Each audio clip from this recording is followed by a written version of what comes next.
कंठे यस्य विराजते हि गरलं गंगाजलं मस्तके वामांगे गिरिराजराजतनया जाया भवानी स्थिता नंदी स्कंदगणाधिनाथ सहितं श्री केदारनाथ प्रभु केदारांचल संस्थिता ही सततं कुर्यात् सदा मंगलम।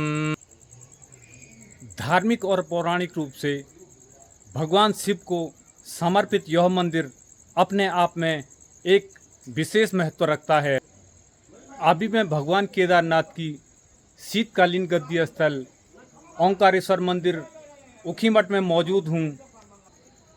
आज हम इस मंदिर के धार्मिक और ऐतिहासिक महत्व को जानेंगे और अभी हमारे साथ यहाँ पर मौजूद हैं ओंकारेश्वर मंदिर के मुख्य वागेश लिंग जी महाराज और उन्हीं से हम यहाँ के धार्मिक महत्व के बारे में कुछ जानकारियाँ लेंगे। ओम तत्पुरुषाय विद्महे महादेवाय धीमहि तन्नो रुद्र प्रचोदयात्। ओंकार बिंदु संयुक्तं नित्यं ध्यायन्ति योगिनः कामदं मोक्षदं चैव ओंकाराय नमो नमः। मेरा नाम है वागेश लिंग प्रधान पुजारी, श्री केदारनाथ मंदिर। इस समय हमारा सेवा है ओंकारेश्वर मंदिर ऊखीमठ में है। ये स्थल है, तपस्या भूमि है। बाबा भोलेनाथ जी का ओमकार का रूप में स्थान पर दर्शन दिया है। अंदर एक चांदी का मूर्ति है, ये भगवान भोलेनाथ जी का ओमकारेश्वर मूर्ति है। इनका अंदर स्वयंभू लिंग है। ऊपर से समय आपको शाम के समय श्रृंगार का दर्शन होता है। प्रातःकाल सुबह 6 बजे से 8 बजे तक अभिषेक, महाभिषेक, रुद्राभिषेक होता है। उसका बाद भगवान का श्रृंगार हो जाता है, भोग लग जाता है। ठीक उनका पीछे एक कड़ा मूर्ति है, पत्थर का शिला का मूर्ति है, वो राजा महानदाता है। युनाश का पुत्र श्री रामचंद्र का पूर्वज था, जो राजा महानदाता ने अपना राजबाड़ वगैरह सब त्याग करके देश भ्रमण करते करते, तीर्थाटन करते करते इसी स्थान पर पहुंच जाता है। इसी स्थान पर उन्होंने 12 साल तक एक पाँव में खड़ा होकर निराहार कठिन तपस्या करता है। तब भगवान भोलेनाथ आशुतोष महामृत्युंजय ने उनको इसी स्थान पर प्रसन्न होकर ओमकार का रूप में दर्शन देता है। इसके लिए ये मंदिर है ओंकारेश्वर मंदिर है। ऊखीमठ में स्थल ये ऊखीमठ ओंकारेश्वर मंदिर का जाना जाता है। और अंदर उषा अनिरुद्ध का सामने उषा और अनिरुद्ध का विवाह स्थल भी है। उषा तो एक बाणासुर का पुत्र, एक राक्षस का लड़की था। अनिरुद्ध था श्री कृष्ण का पौत्र, प्रद्युम्न का लड़का था। उषा ने इसी आस्थान पर वेदाध्याय पढ़ता था। पढ़ते पढ़ते एक रात स्वप्न गिर जाता है। स्वप्न में एक सुंदर राजकुमार को देखते, राजकुमार का साथ प्यार भी हो जाते, प्यार के साथ विवाही भी हो जाते। मगर स्वप्न था। सुबह उठा, स्वप्न टूटने का वो चिंतित होता है, मेरा मन चंचल हो गया, मैं वेदाध्याय नहीं कर पाएंगे बोल के। पर उनका साथ एक सखी रहता है, उनका नाम है चित्रलेखा। बहुत निपुण था चित्र लिखने में, माया रूप का भी गान, गंधर्व, यक्ष सब कुछ चित्र लिखा। फिर भी उषा का समझ में नहीं आते। तब दोनों माया रूप लेके ढूंढते ढूंढते जाते हैं। श्री कृष्ण जी का आस्थान में अनिरुद्ध सोया हुआ था, उनको अपहरण करके इसी स्थान पर उन दोनों का विवाह संपन्न हो जाता है। इसके लिए इस गाँव को, इस मठ को अभी भी उषा मठ, ऊखा मठ, ऊखीमठ कहता है। अपभ्रंश होकर इसको ऊखीमठ कहते हैं। असली नाम उषा से ही ये पूरा गाँव, एक क्षेत्र जाना जाता है। और बाबा केदारनाथ जी का और द्वितीय केदार मध्य महेश्वर जी का जो शीतकालीन पूजा, 6 महीने पूजा इसी गर्भ मंदिर का अंदर होता है। जब हिमालय में भगवान केदारनाथ जी का कपाट बंद हो जाता है, दिवाली का दूसरा दिन कपाट बंद होने के बाद भगवान केदारनाथ जी का जो स्वयंभू है, ज्योतिर्लिंग है, उनको समाधि किया जाता है। समाधि मतलब योग ध्यान में बिठा देते हैं। उसका बाद अखंड ज्योति जला देते, 6 महीने तक अखंड ज्योति जलता रहता है। उसका बाद भगवान केदारनाथ जी का जो चल विग्रह, उत्सव मूर्ति को डोली में बिठाकर पैदल लेके आता है।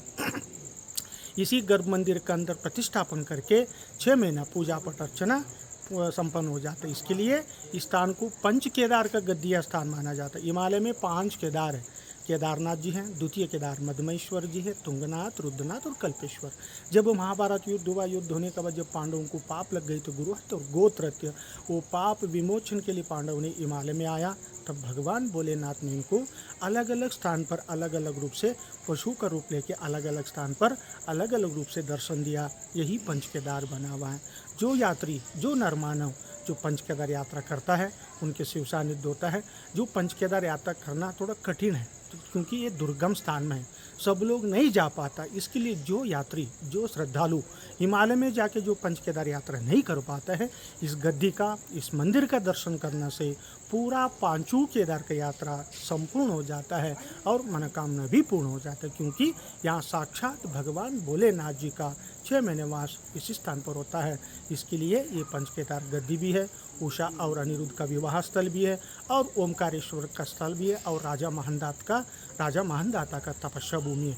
इसके लिए तपस्या भूमि है। यहाँ आके भगवान भोलेनाथ जी के एक बार ज़िंदगी में जो दर्शन करने से उनका सारा कष्ट दूर हो जाता है, सुख और शांति भी प्राप्त हो जाता है। उनका जो अनजाने से, जो गलती से किए हुआ पाप से मुक्त होकर उनको मोक्ष भी प्राप्त हो जाता है। इसके लिए ये बड़े सौभाग्य के बात है। जो भी यात्री, जो श्रद्धालु यहाँ आके दर्शन कर लेते हैं, उनका जीवन धन्य हो जाता है, उनका सारा कष्ट दूर हो जाता है। बोले शंकर भगवान की जय। इसी ओंकारेश्वर मंदिर से यहाँ का नाम ऊषा मठ, उखी मठ पड़ा। तंत्र मंत्र साधना के लिए भी यह स्थान एक महत्वपूर्ण स्थान है।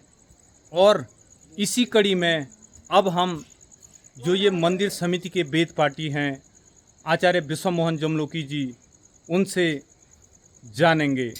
जय करणकल्पं तांडवं रुद्रनाथं मदन शमन करणं मार्दमे मदमहेशं नरकनृपतिनामं तारणे तुंगनाथं जयति जयति कि ज्योतिर्लिंग केदारनाथं ओंकारं बिंदुशयुक्तं नित्यं ध्यायन्ति योगिनां कामदं मोक्षदं चैव ओंकाराय नमो नमः। ओंकार सर्वस्व। ओम से ही सारे नाद ब्रह्म तंत्र मंत्रों की उत्पत्ति होती है। और जो यह पंच केदार का गद्दी स्थान ओंकारेश्वर मंदिर उखी मठ के नाम से जाना जाता है, मानधाता की ध्यानावस्थित मूर्ति है। और कई वर्षों तक महाराजा मानधाता ने जब वैराग्य में आ गई, सारा राजपाट छोड़ करके इसी स्थान पर आए। कई वर्षों तक एक पैर पे कठिन तप साधना की और ओमकारनाथ सिद्ध किया। और भगवान शंकर आस्तोषित परब्रह्म परमेश्वर ने ओम के रूप में यहाँ पे दर्शन दिया है। और ओम से ही सारे नाद ब्रह्म तंत्र मंत्रों की उत्पत्ति होती है। आज भी यहाँ पे सिद्ध, संत, साधक लोग आते हैं और अपनी अपनी साधनाएं करते हैं, गुप्त साधनाएं करते हैं और अपनी साधना करके मनवांछित फल की उनको प्राप्ति होती है। इसमें किंचित मात्र भी संदेह नहीं है। तो यहाँ पे महाराजा मानधाता ने तप किया, भगवान ने ओंकारेश्वर रूप में दर्शन दिया। मानधाता की पाषाण काल की पत्थर की मूर्ति है मुख्य मंदिर में और भगवान का जो लिंग स्वरूप में ओंकारेश्वर रूप है। और सुबह भगवान का बाल भोग, महाभोग, अभिषेक पूजन होता है और दिन भर श्रृंगार रहता है। शाम को आरती दर्शन होता है। ओंकारेश्वर मंदिर उखी मठ के नाम से जाना जाता है। और केदारम मध्यमम तुंगम तथा रुद्रालयम प्रियम कल्पकम च महादेवम सर्व पाप प्रणाशनम माँ। भगवान ने जो है पृष्ठभाग से पांडवों को हिमालय में 5 रूपों में दर्शन दिया है, जिसमें सबसे पहले है हिमालयी तु केदारम। 12 ज्योतिर्लिंगों में जो एक हैं भूत भावन परब्रह्म परमेश्वर भगवान श्री केदारनाथ जी। और केदारनाथ में पृष्ठभाग का दर्शन है। पृष्ठभाग से 5 रूपों में दिए हैं, जिसमें सबसे पहले भगवान केदारनाथ जी हैं, पृष्ठभाग दर्शन है, घी मलने का महात्म्य है। और द्वितीय केदार भगवान मध्यमेश्वर जी हैं, जहाँ नाभि के रूप में प्रतिष्ठित हुआ है। और मध्यमेश्वर और तृतीय केदार श्री तुंगनाथ जी हैं, जहाँ हृदय बाहों का दर्शन है। चौथे रुद्रनाथ जी हैं, जहाँ मुख आँखों का दर्शन है। 5वें कल्पेश्वर जी हैं, जहाँ जटा का दर्शन है। और शीतकाल के लिए जब भगवान के कपाट बंद हो जाते हैं तो पंच केदार का जो गद्दी स्थान है, यहाँ पे भगवान केदारनाथ और द्वितीय केदार मध्यमेश्वर जी की शीतकालीन पूजा होती है। और भगवान की जो भोग मूर्ति होती है उसका जो है 6 महीने अभिषेक भोग यहाँ लगता है। 6 महीने हिमालय में आने जाने का उत्सव डोली अलग होता है। केदारनाथ मदमेश्वर का तो होता ही है, यहाँ पे तुंगनाथ, रुद्रनाथ और कल्पनाथ जी की भी जो है मूर्तियाँ विराजमान हैं।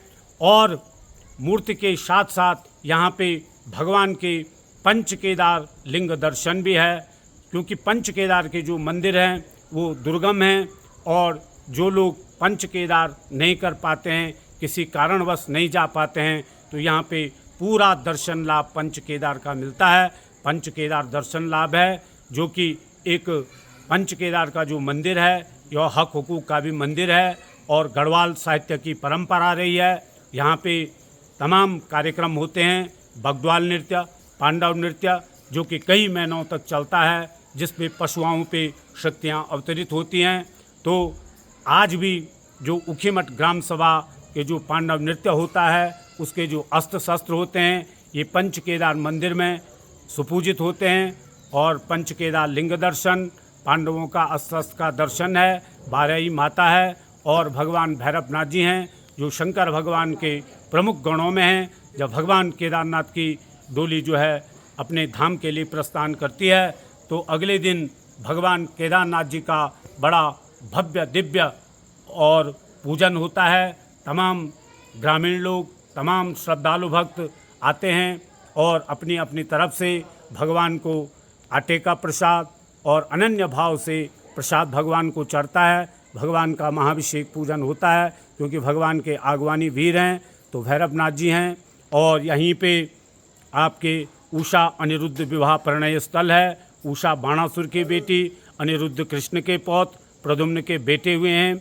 और प्राचीन परंपरा में यहाँ पे विद्यालय चलता था। संत ऋषि महर्षि स्वाध्याय विद्याधन तंत्र मंत्रों की अनेक विद्याओं की शिक्षा दीक्षा प्राप्त करते थे। उषा जी भी व्यवहार में पढ़ती थी। उषा की सखी चित्रलेखा थी। व्यवहार में उषा जी को स्वप्न आया। स्वप्न में अनिरुद्ध जी का दर्शन हुआ, उनसे प्यार हुआ, प्रेम हुआ, शादी हुई, ब्याह हुआ और जो है इसी स्थान पे उषा अनिरुद्ध का विवाह संपन्न हुआ है।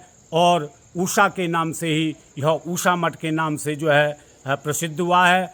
और जो है कि आज तमाम सामाजिक सरोकारों से जुड़े हुए व्यक्तियों के द्वारा, सामाजिक कार्यकर्ताओं के द्वारा, मंदिर समिति के द्वारा यहाँ पे एक पहल की गई है। इसको वेडिंग डेस्टिनेशन के रूप में इस स्थान को विकसित किया जा रहा है।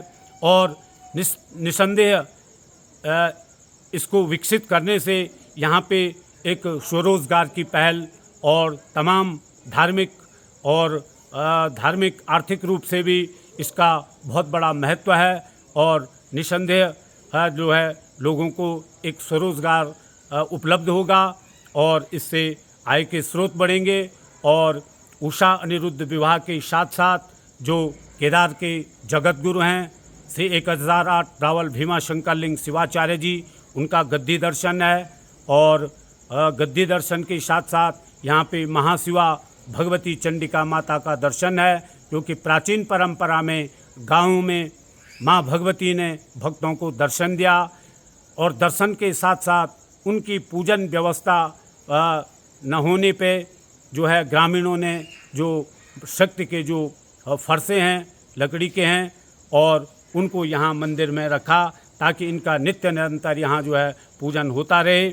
और फिर जो है कई सालों बाद जब गांव वालों को याद आती है तो एक सम्मति बनती है और फिर जो है वह मंदिर से उस फरसे को ले जाते हैं, जिसपे एक बृहद कार्यक्रम होता है, जिसपे कि बन्यात कार्यक्रम और तमाम देवरा यात्रा कार्यक्रम, भ्रमण और उस पर प्राण प्रतिष्ठा और फिर नया फर्श वो बना करके फिर अंत में जो है वो उसको यहाँ जमा करते हैं। तो ये सिद्धपीठ है, शक्तिपीठ है और तंत्रपीठ है।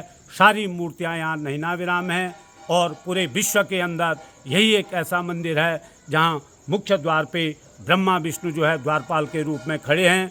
तो यह स्थान अपने आप में एक दुर्लभ है और इसका बड़ा पौराणिक महत्व है। ये सिद्धपीठ है, शक्तिपीठ है, तंत्रपीठ है और निसंदेह यहाँ पे देश विदेश से श्रद्धालु भक्त 12 मास यहाँ पे यात्रा का दर्शन लाभ लेते हैं और पुण्य अर्जित करते हैं और सबकी मनोकामनाएं पूर्ण होती हैं। और भगवान परब्रह्म परमेश्वर से मैं कामना करता हूँ कि पूरे विश्व की सुख समृद्धि की कामना करता हूँ। सभी स्वस्थ रहें, निरोग रहें, विश्व का कल्याण हो, सुख समृद्धि हो और धन धान्य की वृद्धि हो। हमारा भारत देश नित्य निरंतर बढ़ता रहे, ऐसी मैं परब्रह्म परमेश्वर से सबकी सुख समृद्धि की कामना करता हूँ। जय मंगलम, जय नमः पार्वती पते, हर हर महादेव। हमारा जो ये ओंकारेश्वर मंदिर परिसर है, ये सुबह शाम वेद ऋचाओं से गुंजायमान रहता है। और इसी कड़ी में हमारे साथ यहाँ पर मौजूद हैं मंदिर समिति के वेद पाठी नवीन मैठाणी जी, जिनकी वेद ऋचाओं से यह पूरा वातावरण गुंजायमान रहता है। नमः पार्वती पतये, हर हर महादेव। शान्ताकारं शिखरशयनं नीलकण्ठं सुरेशं विश्वाधारं स्फटिकसदृशं शुभ्रवर्णमशुभाङ्गं गौरीकान्तं त्रितयनयनं योगविरध्यानिगम्यं वन्दे शम्भुं भवभयहरं शर्वलोकैकनाथं शतसृष्टिताण्डवरचयिता नटराज राज नमो नमः। शतसृष्टिताण्डवरचयिता नटराज राज नमो नमः। हे आद्य गुरु शंकर पिता, हे आद्य गुरु शंकर पिता नटराज राज नमो नमः। शतसृष्टिताण्डव। आज हमने ओंकारेश्वर मंदिर के महात्म्य के बारे में जानकारी हासिल की। आगे भी ऐसे ही जानकारियां आपको उपलब्ध कराई जाएंगी।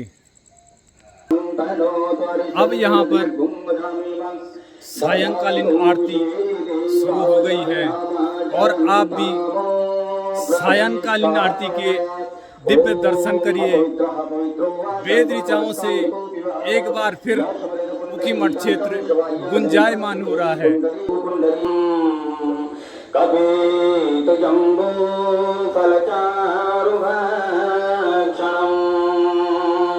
उमासुतं शोकविनाशकारकम् नमामि विघ्नेश्वरपादपङ्कजम्। ॐ गुरुर्ब्रह्मा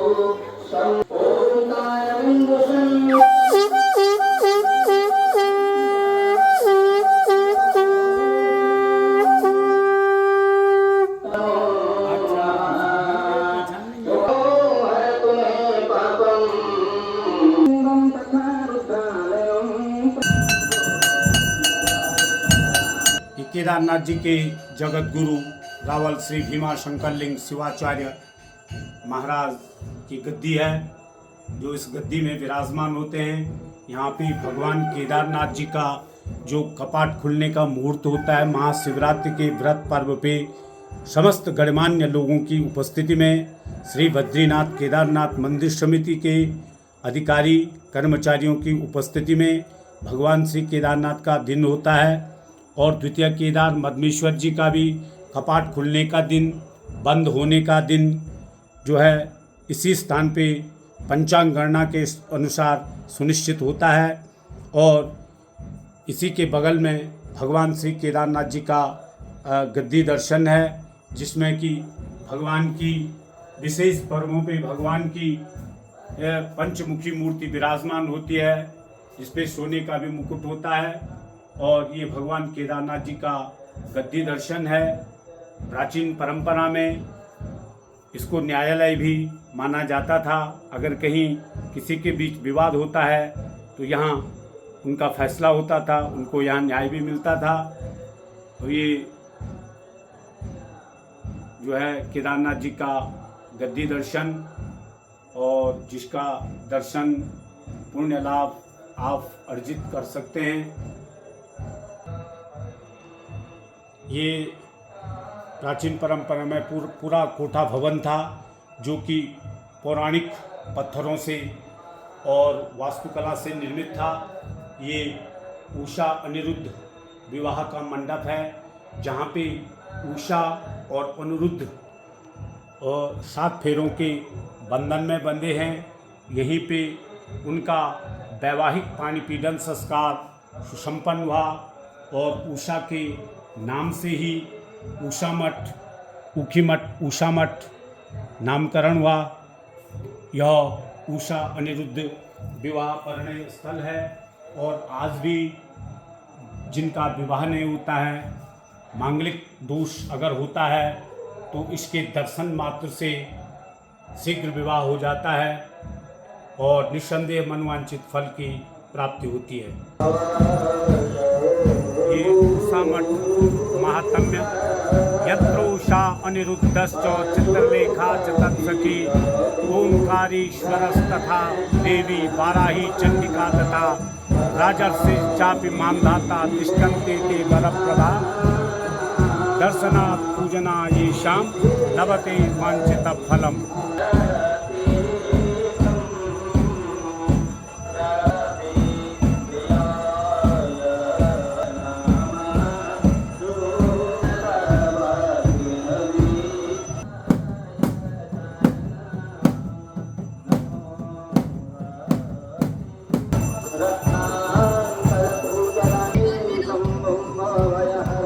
आज के लिए बस अब इतना ही है। जुड़े रहिए। जय महादेव।